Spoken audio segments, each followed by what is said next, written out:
Hello friends, இன்னைக்கு நம்ம இந்த வீடியோல Vivo V15 ஃபோனோட ஃபுல் ரிவ்யூ அது மட்டும் இல்லாம இந்த ஃபோனை நீங்க வாங்கலாமா வேண்டாமா அப்படிங்கறத தான் இந்த வீடியோல நம்ம பார்க்க போறோம்.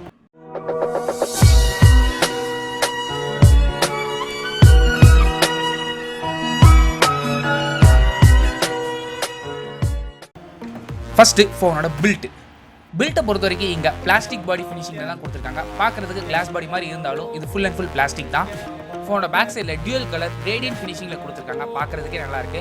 அது மட்டும் இல்லாமல் கிளிட்டர் எஃபெக்ட் வேறு இதில் கொடுத்துருக்காங்க. இந்த பில்ட் ஒன்றும் புதுசு இல்லை, பட் இருந்தாலும் பார்க்குறதுக்கு நல்லா இருக்கு.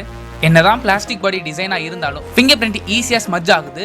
இந்த ஃபோனோட பாக்ஸோட சேர்த்து ஹார்ட் கேஸ் கொடுத்துருக்காங்க. நீங்கள் தாராளமாக அந்த கேஸ் யூஸ் பண்ணிங்கன்னா மினிமம் ஸ்க்ராச்சஸ்லேருந்து உங்கள் ஃபோனை ப்ரொடெக்ட் பண்ணும். அது மட்டும் இல்லாமல் இந்த ஃபிங்கர் பிரிண்ட் ஸ்மஜஸ் ஆகாது.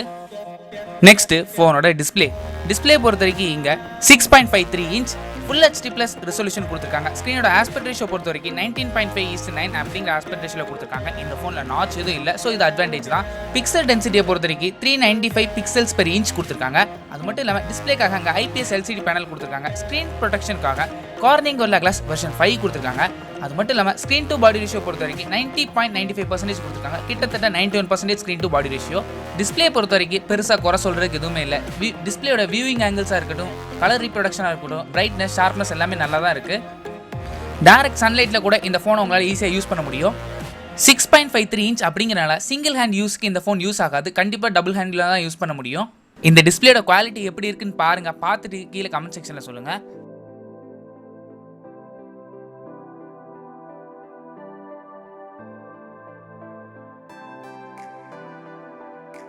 நெக்ஸ்ட் ஃபோனோட ப்ராசரை பொறுத்த வரைக்கும் இங்கே MediaTek Helio P70 ப்ராசர் யூஸ் பண்ணியிருக்காங்க. இந்த ப்ராசர் நல்ல ப்ராசர் தான். இதை சப்போர்ட் பண்ணுறதுக்காக இங்கே 6GB ரேம் கொடுத்துருக்காங்க. ஸ்டோரேஜை பொறுத்த வரைக்கும் 64GB கொடுத்துருக்காங்க. இந்த ஸ்டோரேஜ் நீங்கள் மைக்ரோ SD கார்டு மூலமாக எக்ஸ்பேண்ட் பண்ணிக்கலாம். கிராஃபிக்ஸ்க்காக மேலி G72 MP3 யூஸ் பண்ணியிருக்காங்க. 6GB ரேம் கொடுத்ததுனால மல்டி டாஸ்கிங் பொறுத்த வரைக்கும் இந்த ஃபோன் நல்லா ஃபாஸ்ட்டாக தான் இருக்குது. எந்த வித பிரச்சனையும் இல்லை. அது மட்டும் இல்லாமல் ஃபோனோட பெர்ஃபார்மன்ஸை பொறுத்த வரைக்கும் நல்ல டெய்லி டே டு டே யூசேஜுக்கு எந்த வித பிரச்சனையும் இல்லை. நீங்கள் நார்மலாக ஃபேஸ்புக், சோஷியல் மீடியாஸ் எதாவது யூஸ் பண்ணிங்கன்னா எந்த வித பிரச்சனையும் இருக்காது. அதாவது லேக் ஆகிறதோ ரீஸ்டார்ட் ஆகுதோ அப்படி எந்த பிரச்சனையும் இல்லை.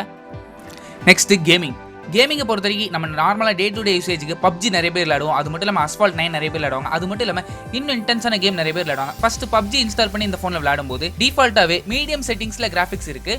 ஸோ அப்படி விளையாடும்போது எந்த வித பிரச்சனையும் இல்லை. ஃப்ரேம் ட்ராப்ஸ் ஆகுதோ இல்லை ஹேங் ஆகிறதோ அப்படி எந்த ப்ராப்ளமும் இல்லை. ஆனால் அதே இது ஹை எண்டில் வச்சு விளையாடும்போது கொஞ்சம் ஃப்ரேம் ட்ராப்ஸ் ஆகிறது தெரியுது. அந்த ஃப்ரேம் ட்ராப்ஸும் நோட்டிசபிளாக இல்லை. ஒரு ஸ்மூத்தான எக்ஸ்பீரியன்ஸ் மீடியம் கிராஃபிக்ஸில் கிடைச்சது, ஹை எண்ட் கிராஃபிக்ஸில் கிடைக்கல அப்படின்னு தான் சொல்லணும். Asphalt 9 கேம் விளையாடும்போது எந்த வித பிரச்சனையும் இல்லை.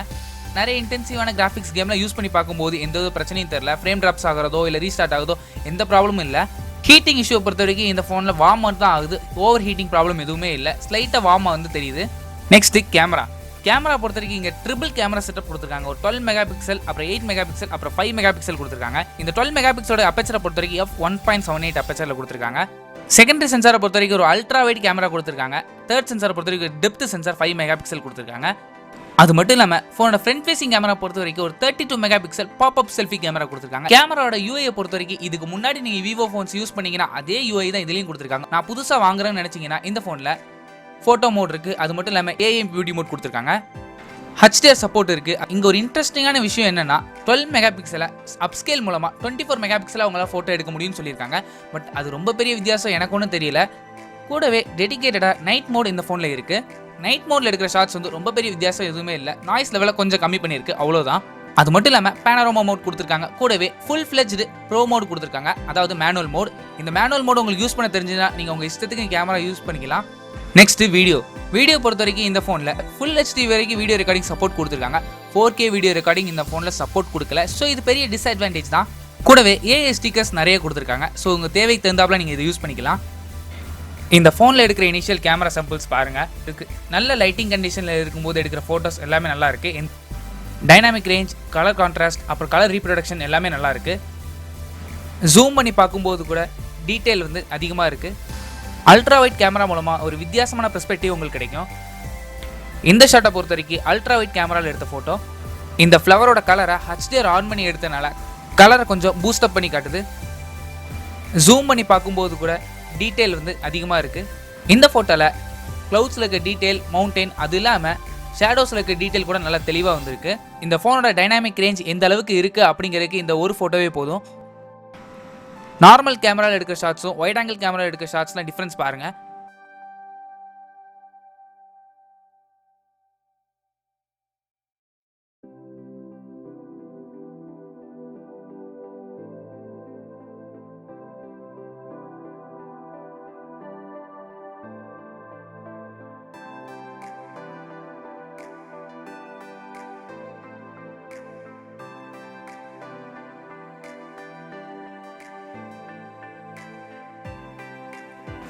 ஈவினிங் க்ளவுடியாக இருக்க டைமில் எடுக்கிற ஃபோட்டோஸ் எல்லாமே நல்லா இருக்குது. டைனாமிக் ரேஞ்சை பொறுத்த வரைக்கும் ஓகே அப்படிங்கிற அளவுக்கு இருக்குது. க்ளவுடில் இருக்க டீட்டெயில் நல்லா இருந்தாலும் டார்க்கர் சைடில் இருக்க டீட்டெயில் கொஞ்சம் கம்மியாக தான் இருக்குது. நைட் டைமில் எடுக்கிற ஷாட்ஸ் நல்லா தான் இருக்குது. பட் ஜூம் பண்ணி பார்க்கும்போது கொஞ்சம் ஷேக்கியாக தான் இருக்குது.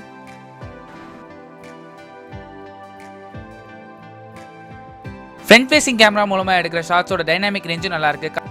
கலர் ரீப்ரொடக்ஷன், கான்ட்ராஸ்ட் எல்லாமே நல்லா இருக்குது. ஜூம் பண்ணி பார்க்கும்போது கூட டீட்டெயில் லெவல் அதிகமாக தான் இருக்குது. இந்த ஃபோட்டோ ஏஐ பியூட்டி மோடில் எடுத்த ஃபோட்டோ. நம்ம தேவைக்கு தகுந்தாப்புல பியூட்டி மோட் லெவலை அட்ஜஸ்ட் பண்ணிக்கலாம். ஃப்ரண்ட் ஃபேசிங் கேமரா மூலமாக எடுக்கிற போர்ட்ரேட் ஷாட்ஸ் எல்லாமே பேக்ரவுண்ட் பிளர் நல்லா இருக்குது. பட் எட்ஜ் டிடெக்ஷன் பெர்ஃபெக்டாக இல்லை. நெக்ஸ்ட் ஃபிங்கர் பிரிண்ட் ஃபோனோட பேக் சைடில் கொடுத்துருக்காங்க. இந்த ஃபிங்கர் பிரிண்ட்டை யூஸ் பண்ண வரைக்கும் நல்லா ஃபாஸ்ட்டாக தான் இருந்தது, எந்த வித பிரச்சனையும் இல்லை. அது மட்டும் இல்லாமல் எந்த டேரக்ஷனில் வச்சா கூட இது ஓப்பன் ஆகிடுது, அந்த அளவுக்கு அக்யூரேட்டாகவும் இருக்குது. Next phase unlock. இப்போ இருக்க எல்லா ஃபோன்ஸுமே இந்த ஃபேஸ் அன்லாக் ஃபீச்சர் இருக்குது. பட் இந்த ஃபோனில் கொடுக்கல, அதான் எனக்கு ஆச்சரியமாக இருக்குது. சப்போஸ் உங்களுக்கு யாராவது தெரிஞ்சுன்னா கீழே கமெண்ட் பண்ணுங்கள், பார்த்து தெரிஞ்சுக்கிடுவாங்க. நெக்ஸ்ட் பேட்டரியை பொறுத்த வரைக்கும் இங்கே 4000 mAh பேட்டரி கெப்பாசிட்டி கொடுத்துருக்காங்க. இதை சார்ஜ் பண்ணுறதுக்காக மைக்ரோ USB கேபிள் தான் கொடுத்துருக்காங்க. பட் இதில் முக்கியமாக கவனிக்க வேண்டிய விஷயம் என்னன்னா, இதில் 18 watts ஃபாஸ்ட் சார்ஜிங் சப்போர்ட் இந்த ஃபோனில் இருக்குது. 4000 mAh பேட்டரி கெப்பாசிட்டி 0 to 90% 1 hourல சார்ஜ் ஆயிடுது. 90 to 100 வரதுக்கு 1.5 மணி நேரம் கிட்ட வந்துடுது. டியூவல் இன்ஜின் ஃபாஸ்ட் சார்ஜர் இந்த ஃபோனோட பாக்ஸோட சேர்த்தே வருது. ஒன்ஸ் இந்த பேட்டரி நீங்கள் ஃபுல்லாக சார்ஜ் ஆகிருச்சுன்னா, நீங்கள் மாடரேட் யூசர்னா 1.5 நாள் வரைக்கும் இந்த ஃபோன் தாராளமாக வரும். நான் ஹெவி யூசர்னா கிட்டத்தட்ட 1 day வரைக்கும் வந்துட்டு. ஸ்க்ரீன் ஆன் டைம் பொறுத்த வரைக்கும் 6 to 7 hours வரைக்கும் இருக்குது. 4000 mAh பேட்டரி கெப்பாசிட்டி இவங்க ஃபுல்லாக யூஸ் பண்ணலையோ அப்படின்னு தான் தோணுது. இன்னும் கொஞ்சம் இம்ப்ளிமெண்ட் பண்ணியிருக்கலாம். மேபி இனிமேல் இதை சாஃப்ட்வேர் அப்டேட் மூலமாக கொடுத்து இம்ப்ளிமெண்ட் பண்ணுறாங்களா அப்படிங்கிற பொறுத்து இருந்து பார்ப்போம். Next audio quality. ஹெட்ஃபோன் ஜாக்கில் இருந்து வர அவுட்புட் வந்து நல்லா தான் இருந்து, எந்த வித பிரச்சனையும் இல்லை. அது மட்டும் இல்லாமல் இந்த ஸ்பீக்கர் வழியாக வர அவுட்புட்டும் நல்ல லவுடாக தான் இருந்தது. நெக்ஸ்ட் சாஃப்ட்வேர் பொறுத்த வரைக்கும் இங்கே லேட்டஸ்ட் ஸ்டாண்டர்ட் வெர்ஷன் Android 9 Pieல தான் ரன் ஆகிட்டு இருக்கு. இதுக்கு மேலே இவங்க சொந்த UAI-ஆன FunTouch OS அப்ளை பண்ணியிருக்காங்க. யூசர் அவைலபிள் ஸ்டோரேஜை பொறுத்த வரைக்கும் கிட்டத்தட்ட 51 GB வரைக்கும் ஃப்ரீயாக தான் இருக்குது. நெக்ஸ்ட் சென்சார்ஸை பொறுத்த வரைக்கும் மேக்ஸிமம் எல்லா பேசிக் சென்சார்ஸும் இந்த ஃபோனில் இருக்குது. ஸோ ஃபைனலாக இந்த ஃபோனோட ப்ரைஸிங். நான் இந்த ஃபோனை வாங்கும்போது 23,990 லான்ச் பண்ணியிருந்தாங்க. இப்போ 2000 ப்ரைஸ் ஸ்லாஷ் பண்ணியிருக்காங்க. இந்த ஃபோனோட காம்படிஷனை பார்க்கறதுக்கு முன்னாடி இந்த ஃபோனோட ப்ளஸ் அண்ட் மைனஸ் நான் சொல்லியிருக்கேன். ஃபர்ஸ்ட் இந்த ஃபோனோட plus and minus. First plus என்னன்னு பார்த்தீங்கன்னா, இங்கே வந்து பாப்அப் செல்ஃபி கேமரா கொடுத்துருக்காங்க. ஒரு 32 MP கொடுத்துருக்காங்க. கேமரா குவாலிட்டியும் நல்லா இருக்கு. இங்கே நாட்ச் இல்லாத டிஸ்பிளே கொடுத்துருக்காங்க. டிஸ்பிளேயோட குவாலிட்டியை பொறுத்த வரைக்கும் நல்லா தான் இருக்குது, எந்த ஒரு பிரச்சனையும் இல்லை. ஃபோனோட பெர்ஃபார்மன்ஸ் எடுத்துக்கிட்டாலும் அதுவும் நல்லா இருக்குது, எந்த குறை சொல்கிறதுக்கு எதுவுமே இல்லை. ஃபோனோட கான்ஸை பொறுத்த வரைக்கும், அதாவது நெகட்டிவ், ஃபர்ஸ்ட் நெகட்டிவ், இந்த ஃபோன் ஓவர் பிரைசிங். 21,990 லான்ச் பண்ணியிருக்காங்க. ஸோ கிட்டத்தட்ட 22,000 இந்த ஃபோனை வாங்கலாமா அப்படிங்கும்போது நமக்கு லைட்டாக யோசனை வருது. செகண்ட் நெகட்டிவ் பொறுத்த வரைக்கும் இந்த ஃபோனில் யூசர் இன்டர்ஃபேஸ், அதாவது கம்பெனியோட OS வந்து எனக்கு அந்தளவுக்கு கன்வீனியன்ட்டாக இல்லை. நான் நிறைய OS ஸ்டாக் அண்ட்ரேட் தான் நான் ப்ரிஃபர் பண்ணுவேன். பட் இங்கே வந்து FunTouch OS நிறைய கஸ்டமைஸ் பண்ணியிருக்காங்க. ஸோ அது வந்து எனக்கு மேஜர் நெகட்டிவ் தான் தெரியுது. மற்றபடி உங்களுக்கு FunTouch OS பிடிக்கும்னு நினச்சா நீங்கள் தாராளமாக வாங்கிக்கலாம். ஸோ இந்த ப்ரைஸ் செக்மெண்ட் இந்த ஃபோனை நீங்கள் வாங்கலாமா வேண்டாமான்னு என்கிட்ட கேட்டிங்கன்னா, இதோட காம்படிஷன் எடுத்துக்கிட்டிங்கன்னா first phone Redmi Note 7 Pro இருக்குது. நீங்கள் தாராளமாக அந்த ஃபோனை வாங்கலாம். 13,999 தான் லான்ச் பண்ணியிருக்காங்க. 4 GB RAM 64 GB ஸ்டோரேஜ். அது வேண்டாம் அப்படின்னு நினச்சிங்கன்னா Realme 3 Pro நீங்கள் தாராளமாக வாங்கிக்கலாம். Snapdragon 710 ப்ராசர், இதோட நல்ல ப்ராசர் இந்த ரெண்டு ஃபோன்ஸுமே. எனக்கு அந்த ஃபோனும் வேண்டாம்னு நினச்சிங்கன்னா Xiaomiயோட Poco F1 ஃபோன் நீங்கள் தாராளமாக வாங்கிக்கலாம். அந்த phone 6 GB RAM 120 GB storage அடிக்கடி சேலில் 20,000 கூட வருது. தாராளமாக அந்த ஃபோனை கூட வாங்கிக்கலாம். போன வருஷத்தோட ஃப்ளாக்ஷிப் ப்ராசரோட வந்துருக்கு.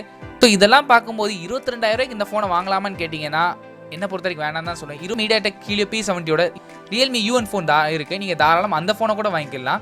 அதோட ப்ரைஸை பொறுத்த வரைக்கும் கிட்டத்தட்ட 10,000 தான் இருக்குது. ஸோ இதெல்லாம் கம்பேர் பண்ணி பார்க்கும்போது இந்த ஃபோனை வந்து வேண்டாம் அப்படிங்கிறத நான் சொல்லுவேன். ஸோ அவ்வளோதான் இந்த வீடியோ பிடிச்சிருந்தா லைக் பண்ணுங்கள், கமெண்ட் பண்ணுங்கள், ஷேர் பண்ணுங்கள். மறக்காம சேனல் சப்ஸ்கிரைப் பண்ணுங்கள். கூடவே அந்த பெல் பட்டன் அழுத்துங்க. அப்போ தான் வீடியோ போட உடனே உங்கள் ஃபோன் நோட்டிஃபிகேஷன் வரும். தேங்க்ஸ் ஃபார் வாட்சிங்.